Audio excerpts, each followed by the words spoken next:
The wind cut across the open plains like a cry from heaven, dragging cold rain across Clara's face as she trudged on, her 3 sons huddled close behind. She had walked for miles, her boots sinking into the soaked dirt road, her heart breaking with every step away from the town that had turned her into a ghost. Her husband's grave still lay fresh behind the churchyard fence, but the whispers had already buried her deeper than him. Tonight, she carried not just her children, but her shame, until a faint light flickered on a distant hill.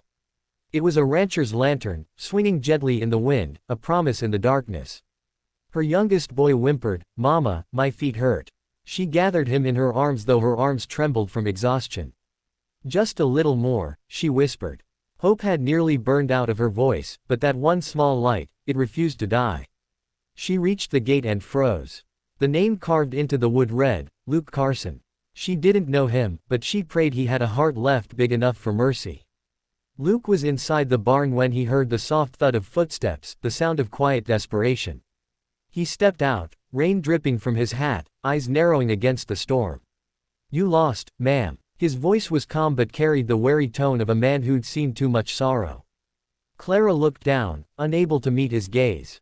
"We just need a place to rest." The town said no. That single sentence told him everything.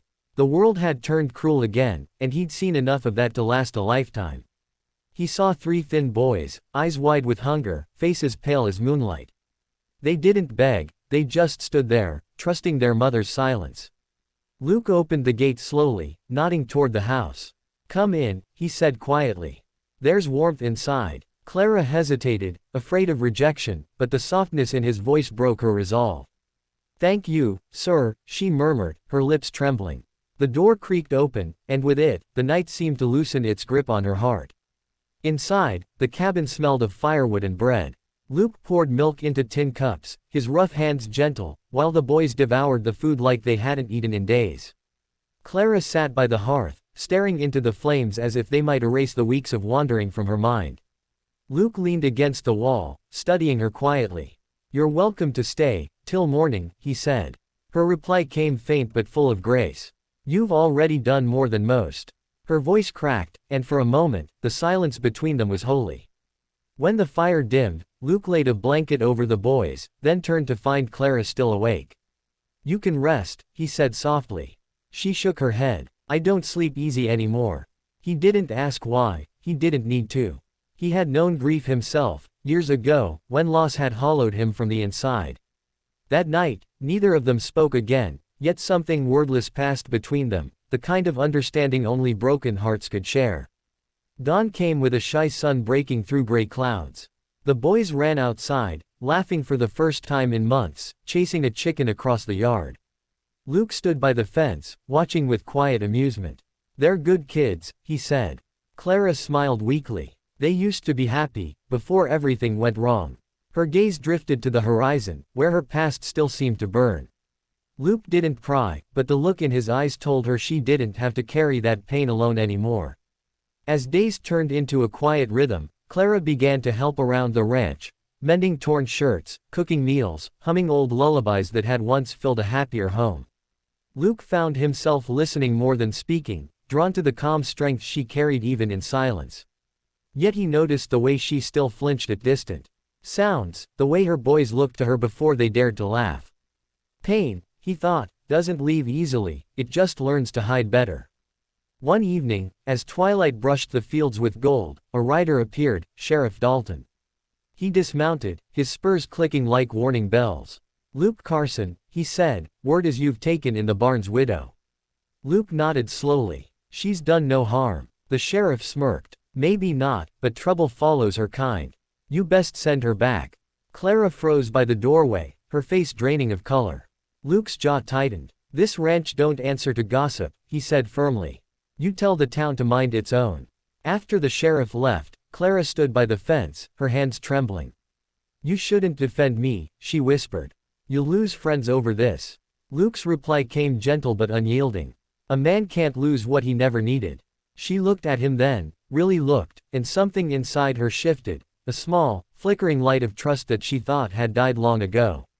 The storm outside had passed, but inside her, another storm was beginning, the kind that brings both fear and hope. But peace never lasts long on the frontier. Soon, rumors began to crawl across the prairie, that Luke had lost his senses, that the widow had bewitched him. Merchants refused him supplies, neighbors turned their backs. Clara tried to pack one night, her boys asleep, her eyes filled with tears. She couldn't be the reason another good man suffered. But before dawn, Luke caught her by the gate.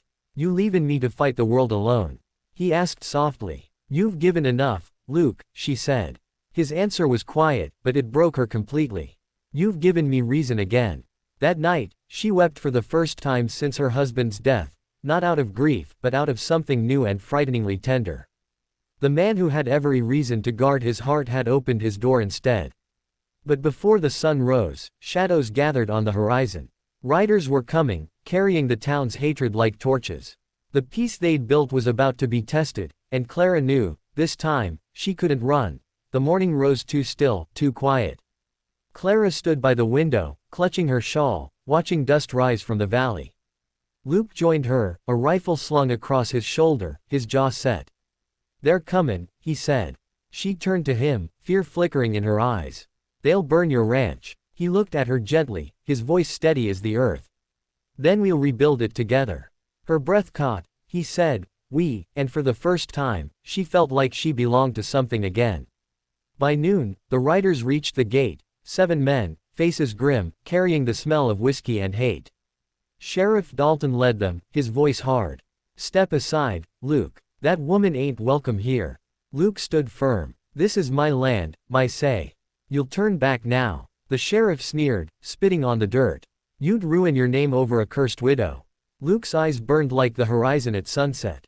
"Name's just a word. A man's worth is in what he stands for." One of the men raised his rifle. Clara cried out, pulling her sons behind her. But Luke stepped forward, his voice calm yet deadly serious. "You shoot here, you shoot at me."